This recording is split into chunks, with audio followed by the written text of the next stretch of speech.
আজ করব ফুলকপি দিয়ে ডিম আলুর রসা। প্রথমে ফুলকপিগুলো লাল করে ভেজে নেব। গোটা আলু রেখেছি, এই আলুগুলো হালকা করে সেদ্ধ করে নিয়েছি। কপিগুলো আমার লাল করে ভাজা হয়ে গেছে। এই তেলেতে আবার একটু তেল দিলাম, এই তেলেতে একটু হলুদ দিলাম। এবার আলুর গাগুলো চিড়ে দিয়েছি, দিয়ে ভেজে নিচ্ছি।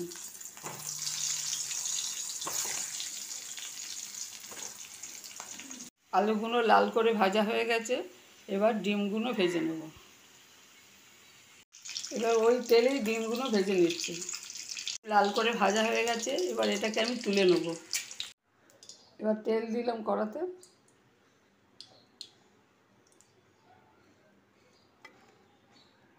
তেলেতে একটা শুকনো লঙ্কা, একটা তেজপাতা, একটু জিরে আর গরম মশলা ফোড়ন দিলাম, দুটো ডালচিনি, দুটো ছোটো এলাচ আর একটা লবঙ্গ। তেল গরম হয়ে গেছে, এবার দিয়ে দিলাম মাঝারি সাইজের দুটো পেঁয়াজ।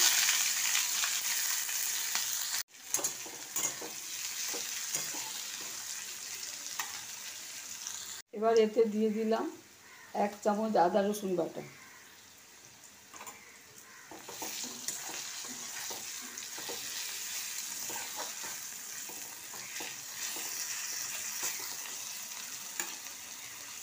হাফ চামচ হলুদ গুঁড়ো, বড় চামচ 1 চামচ লঙ্কা গুঁড়ো, হাফ চামচ ধনে, হাফ চামচ জিরে গুঁড়ো আর বড় চামচের 1 চামচ কাশ্মীরি লঙ্কা গুঁড়ো। এগুলো আমি আগে একটা পাত্রে জলে ভিজিয়ে রাখবো। আদা রসুনটা ভাজা হয়ে গেছে, এবার এতে মশলাতে জল দিয়েছিলাম সেটা দিয়ে দিলাম।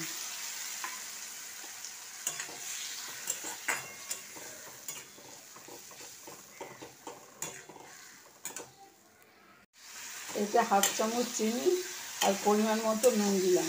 এবার এটাকে খুব ভালোভাবে কষে নেব। যখন তেল ছেড়ে আসবে তারপরে আমি জল দেব। তেল ছেড়ে এসছে, এবার এতে আমি আরেকটু জল দিয়ে দিলাম।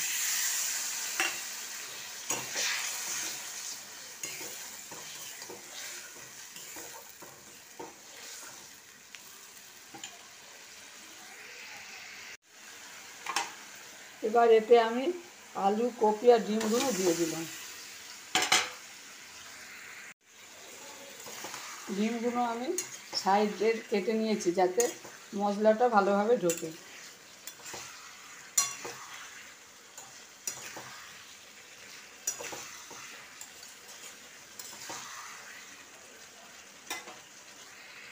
তেঁতুল ভিজিয়ে রেখেছিলাম, এইবার বীজগুলো ফেলে দিয়ে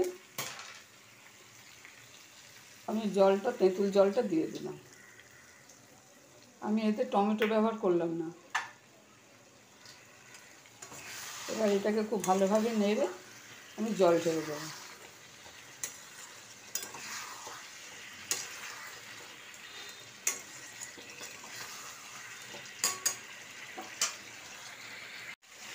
এবার এতে আমি 1 গ্লাস জল দিয়ে দিলাম।